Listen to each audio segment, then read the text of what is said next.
oui, ça va. Calme-toi. Je vais te le faire ton débrief face au Lensois. Je vais t'en parler du match. Il n'y a pas de souci. Je sais que ce soir, c'est le match contre Manchester City, la demi-finale retour de Ligue des Champions. Je le sais. Je sais que normalement, je parle pas du match contre Lens et tout. Je sais.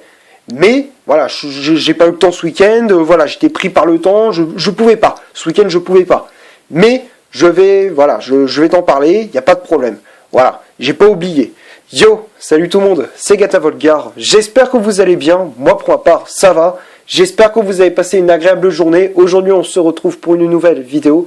Donc, on se retrouve bien évidemment pour le débrief du match Paris Saint-Germain RC Lens. Match qui comptait pour la 35e journée de Ligue 1 Uber Eats. Victoire du Paris Saint-Germain au Parc des Princes sur le score de 2-1. L'ouverture du score pour le PSG signé Neymar à la 33e minute. Le deuxième but à la 59e signé du capitaine Marquinhos. Et à la 61e, réduction d'écart pour les Lensois signé Ignatius Ganago. Mais ça ne change rien, le Paris Saint-Germain s'impose et grâce à ce succès, le PSG reste en contact avec Lille, toujours premier. Voilà, les Parisiens comptent un point de retard sur les Lillois et on compte aussi 4 points d'avance sur Monaco 3e. Voilà, donc on profite de la défaite des Monégasques face aux Lyonnais. Donc voilà, on profite de cette défaite pour prendre de l'avance et justement rester en contact avec les Lillois. Voilà, on prend de la distance par rapport aux Monégasques, mais voilà, on reste toujours collé juste derrière les Lillois. Voilà, c'est le plus important. Bon, pour parler de ce match face aux Lensois, voilà, pour parler du contenu de cette rencontre, pour débriefer ces 90 minutes, 45 premières minutes assez équilibrées. Voilà, on a vu deux équipes qui voulait absolument arracher la victoire, Lens qui voulait absolument s'imposer pour justement garder sa 5e place, synonyme de qualification pour la prochaine Ligue Europa. Voilà, donc c'était important pour eux cette victoire. Nous on devait s'imposer, voilà, pour rester en contact avec Lille premier. Début de match, voilà, on mettait de l'intensité, de l'impact physique, de l'agressivité, Lens aussi. Voilà, ils avaient mis ce qu'il fallait. On s'est quand même créé des occasions avec Neymar, avec Sarabia, Danilo sur les coups de pied arrêtés, ou encore Johan Draxler. On n'y arrivait pas trop, on butait sur le dernier rempart de cette équipe de Lens, Farignez. Côté lensois, ils se sont créés des occasions avec Ganago, avec Kalimwendo aussi, le joueur prêté par le PSG, Sékou Fofana ou encore Cheikh Doucouré, voilà, de loin. Voilà, il a fait des frappes de loin pour inquiéter Navas. Bon, au final, ça n'a pas trop fonctionné. Navas est resté très vigilant. Voilà, donc le début de match, bon, voilà, c'est équilibré. Personne n'arrive à faire la différence, mais voilà, la 33e minute.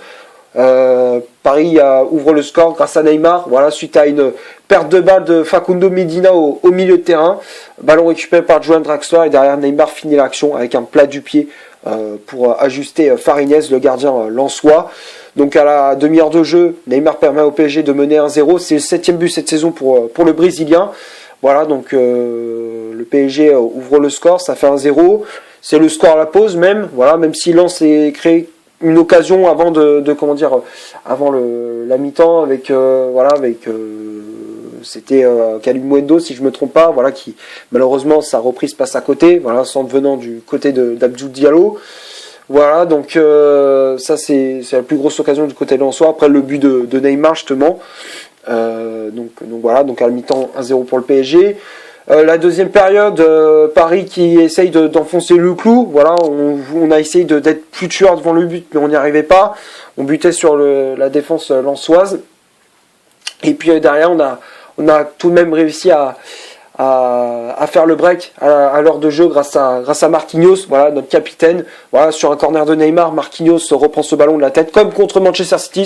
C'est le même but qu'au match aller. Voilà, c'est exactement pareil. Voilà, même but. Voilà, même à peu près le même scénario et tout. Voilà, donc Marquinhos qui permet au PSG de faire le break. Ça fait 2-0 à l'heure de jeu.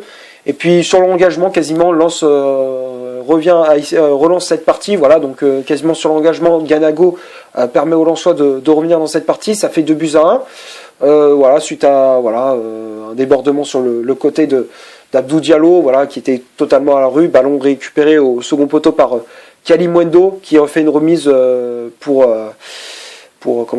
Ganago, voilà, qui reprend ce ballon et qui vient ajuster Keylor Navas. Donc à la 61e, Ganago permet aux Lensois de revenir, de relancer cette partie. Et là, c'était très très très chaud parce que là, Lens revenait, voilà, ils étaient de plus en plus dangereux. On s'était dit, putain, ça tient, mais est-ce que ça va tenir jusqu'à la fin? Parce qu'on a tendance à se prendre des buts à la dernière minute. Et au final, on a réussi à tenir. Voilà, on a réussi à tenir le score, même si ça a été très difficile. Même si Pochettino a fait des changements, en faisant rentrer Moiskin, Verratti, Rafinha ou encore Herrera. Voilà, mais c'était compliqué. Mais au final, on a réussi à tenir le score et ça, c'est le principal. Et donc, on remporte ce match, on remporte les 3 points. Ça, c'est le plus important. Voilà. Donc on va passer maintenant à la composition d'équipe que Mauricio Pochettino a aligné pour cette rencontre. Donc ça a été un 4-2-3-1 aligné par l'entraîneur argentin avec Navas dans les buts du Paris Saint-Germain. La charnière centrale, Marquinhos associé à Presnel Kimpembe, Marquinhos qui avait le brassard de capitaine. Les latéraux, Dagba à droite, Abdou Diallo à gauche. Après quelques minutes après sa titularisation, Dagba s'est blessé. Voilà, donc du coup Kerrer a été entré en jeu. Le milieu de terrain, Danilo associé à Gay, Neymar en numéro 10, Sarabia milieu latéral droit. Sarabia qui remplaçait Mbappé qui était touché au mollet et qui pour ce match apparemment serait sur le banc, le match contre Manchester City justement pour le match de ce soir. Voilà. Draxler milieu latéral gauche et à la pointe de l'attaque du PSG c'était Icardi. Et après les remplaçants comme je disais, Kerrer qui était entré en jeu à la place de Dagba sorti sur blessure, Verratti à la place de Gay, Moiskin à la place de Draxler, Rafinha à la place de Neymar et Ander Herrera à la place de Pablo Sarabia. Voilà pour le 11 de départ de Pochettino. Bon, on a fait un petit peu tourner en faisant jouer Colin Dagba à la place de Florenzi, Sarabia à la place de Mbappé qui était touché au mollet, comme je disais. Voilà, donc Danilo qui remplaçait Verratti laissé sur le banc. Voilà, donc on a fait un petit turnover. Voilà, donc c'est pas plus mal, ça donne du temps de jeu à tout le monde, ça fait souffler les autres aussi. Voilà, donc c'est le principal. Bon, on va passer maintenant aux statistiques de cette vidéo. Donc on va commencer par celle du PSG. Les Parisiens, c'est 59% de possession de balle, 6 corners, 11 tirs au total, dont 6 tirs cadrés, 3 positions de hors-jeu. Et du côté lensois, c'est 41% de possession de balle, 2 corners, 14 tirs au total, donc 3 fois cadrés, 2 positions de hors-jeu. Donc tout ça, c'est du côté lensois. Bon, quand on regarde les statistiques, côté parisien, bon, on a une possession de balle assez stérile. En termes de tirs cadrés, bon, la moitié des tirs ont été cadrés. Voilà, on a cadré 55% de nos tentatives. Voilà, donc voilà, c'est assez moyen. Voilà, dans l'ensemble, c'est assez moyen. On aurait pu être plus efficace offensivement, même si on s'est créé des occasions. Mais voilà, il y avait du déchet avec Icardi des fois, avec Sarabia. Voilà, on avait du mal, on n'y arrivait pas. Ça a été assez compliqué. Côté lensois, bon voilà, ils ont pas été très précis dans la finition. Voilà, tu voyais 3 frappes cadrées seulement en 14 tirs. Voilà, au total 14 tirs, donc 3 frappes cadrées, c'est pas des masses, c'est pas fabuleux non plus. Voilà, donc Lens qui a été, même s'ils sont créés des occasions, voilà, ils n'ont pas réussi à être tranchants, voilà, à être tueurs devant les buts. Donc voilà. Et Lens après en termes de position balle, ils n'ont pas une grande position balle, même si en deuxième période, voilà, ils ont joué les contres, ils ont joué bloc bas, enfin bref, voilà, ils ont fait un peu ce système là. Voilà. Bon, on va passer maintenant au top et au flop de cette vidéo. On va commencer par celle du PSG. On va commencer par le gardien qui est en Navas. Bon bah Navas, à part son but encaissé, il a été quand même rassurant. Sortie aérienne propre, le relance au pied propre aussi. Voilà, moi j'ai trouvé un Navas assez rassurant qui a fait une prestation correcte. Voilà, pas grand chose à dire pour le gardien costaricien. Voilà, donc pour moi Keylor Navas je mets dans le top. Après la charge centrale Marquinhos Kimpembe, Marquinhos il a fait le taf. Voilà, il s'est comporté comme un patron. Voilà, il apporte son leadership bien évidemment.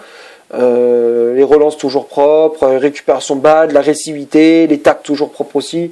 Voilà, donc pour moi Marquinhos je le mets dans le top. Voilà, il a fait un très bon match. Il était buteur aussi. Voilà. Après Kimpembe, match très moyen de la part du défenseur français. Voilà, il y a des séquences où c'était bien, il y a des séquences du match où voilà, il était en plus en difficulté. Voilà, un match très moyen, les relances c'était pas trop ça. Voilà, tu voyais, il dégageait pas une certaine sérénité. Voilà, il dégageait pas une sérénité défensivement. c'était un match assez moyen pour le défenseur parisien. J'espère qu'il va pas faire la même chose que contre City. Voilà, donc il a intérêt à se ressaisir et faire le taf. Voilà, donc voilà. Donc après dans ce match-là, donc c'est pour ça qu'Ipembe je le mettrais dans flop. Voilà, après les latéraux Dagba et Diallo, Dagba il a fait jusqu'à sa sortie sur blessure, il faisait une bonne prestation. Voilà, offensivement, bon, il apportait pas énormément, mais voilà, il a apporté sur quelques séquences du PSG, puis quelques phases offensives, il a apporté son soutien. Défensivement, il faisait le taf. Voilà, jusqu'à sa sortie sur blessure, malheureusement. Voilà, donc Dagba, pour moi, je mets dans le top, malgré sa blessure. Après, Diallo, Diallo moi j'ai trouvé qu'il a été pas terrible sur son côté. Voilà, match très moyen de la part du défenseur parisien. Voilà, il a à chaque fois dès qu'un joueur lensois prenait de la vitesse, il était aux fraises. Voilà, il manquait d'agressivité par moment, donc voilà. Après, offensivement, il a eu du mal aussi. Voilà, donc ça manquait ça manquait d'agressivité aussi offensivement pour faire des centres. Ça manquait, voilà. C'était pas trop ça. Voilà, Diallo dans ce match-là, c'était pas ça. Voilà, donc pour moi, Diallo, je mettrais dans flop. Après, le milieu de terrain, Danilo et Gay. Gay très moyen aussi. Voilà, en première période, ça allait. Deuxième période, il a lâché un peu le pied sur l'accélérateur. C'est dommage, mais voilà. Après, voilà, tu voyais, il était un peu fatigué aussi de ses performances. À force d'enchaîner le match, il était fatigué. Mais voilà, après, c'est dommage parce qu'il faisait une bonne prestation. Après, il a lâché, c'est dommage. Voilà, donc pour moi, Idrissa Gueye, je le mettrais dans flop, mais c'est pas un flop. Voilà, il a été pourri. Voilà, c'est pas trop. Voilà, c'était pas trop ça. Voilà, même si en première période ça allait, mais voilà, la suite c'était moins bien. Voilà, après Danilo. Il a fait le taf. Moi, j'ai bien aimé le match de Danilo. Les transversales, franchement, rien à dire. Les passes propres, les relances bien, récupération de balle, voilà, nickel. Voilà, il n'a pas fait énormément de fautes. Voilà, moi, j'ai bien aimé le match de Danilo. Voilà, il a dégagé une certaine sérénité. Voilà, donc pour moi, le milieu portugais, je mets dans le top. Après, Neymar, bon, il a fait le taf. Il n'a pas été, voilà, pour moi, ça a été l'un des meilleurs Parisiens sur le terrain, mais bon, après, c'est pas le Neymar qu'on voit en Ligue des Champions qui pourrait, voilà, faire une différence, qui peut, voilà, casser des lignes en faisant une transversale ou, voilà, en faisant en mettant un coup d'accélérateur. Voilà, c'est pas c'est pas trop le Neymar qu'on voit en Ligue des Champions, mais voilà, il a fait le taf, il a été auteur d'un but, d'une passe décisive. Voilà, il a joué simple, il a fait le taf. Voilà, donc pour moi, Neymar, je mettrais dans le top. Même si c'est pas le Neymar qu'on attend en Ligue des Champions et tout. Mais voilà, en attendant, il fait le taf. Après, les ailiers, Draxler et Sarabia. Draxler, moi, j'ai trouvé assez correct. Voilà, offensivement, il faisait le taf, il faisait des replis défensifs.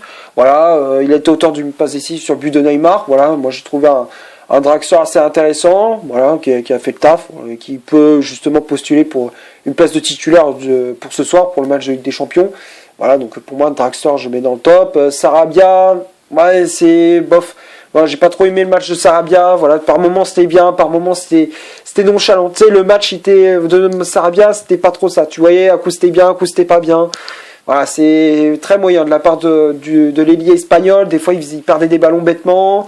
Bon, c'était voilà, pas le Sarabia qu'on voit d'habitude. C'est pas le Pablo Sarabia qu'on voit d'habitude qui peut faire une différence sur une passe, sur une occasion. Voilà, donc c'est un peu dommage.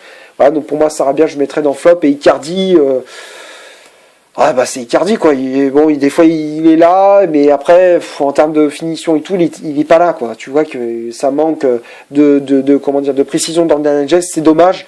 Donc voilà, donc pour moi, Icardi, je mettrais dans flop. Et après, les remplaçants, Kerrer, Verratti, Moiskin, Rafinha et Herrera. Kerrer, entrée en jeu très, très moyenne, il se faisait souvent bouger. Voilà, il a fait comme Ducar, comme d'habitude, il fait comme d'hab, quoi. Après, Verratti, bon, au départ, il a eu du mal, mais après, il finit plutôt bien cette rencontre. Voilà, il était rentré en hors de jeu, il a fait une entrée en jeu un peu bizarre, mais après, au fur et à mesure, il s'est installé, voilà, dans le jeu parisien. Donc voilà, après, Verratti, je mets dans le top. Moiskin a fait une bonne entrée en jeu, qui a apporté de la puissance, de la vitesse, comme d'hab. Rafinha, voilà, qui a apporté sa petite touche technique au milieu de terrain pour remplacer Neymar. Voilà, il a fait le taf aussi. Herrera, bon, il a eu du mal, voilà, face à Sékou Fofana au milieu de terrain. Il fallait mettre de la combativité, du physique. Il avait du mal, mais voilà, après, au fur et à mesure, voilà, il a pris ses marques et voilà, il a su faire du boulot, voilà, de bon boulot. Voilà, donc pour moi, les flops parisiens sont Kipembe, Diallo, Gay, Sarabia, Icardi et Thilo Kehrer. Voilà, pour moi, c'est les flops parisiens. Voilà, donc c'est tout ce que j'avais à dire pour ce match. J'espère que la vidéo vous aura plu. Si c'est le cas, vous laissez un énorme like. Tu cliques ici pour t'abonner pour rien rater de mes vidéos. Tu cliques ici pour voir une autre si tu le souhaites. N'hésite pas à rejoindre mon compte Instagram qui est dans la description. D'ici là, portez-vous bien. Et allez Paris pour ce soir. Voilà, allez Paris. On est tous derrière nos Parisiens ce soir. Voilà, ciao.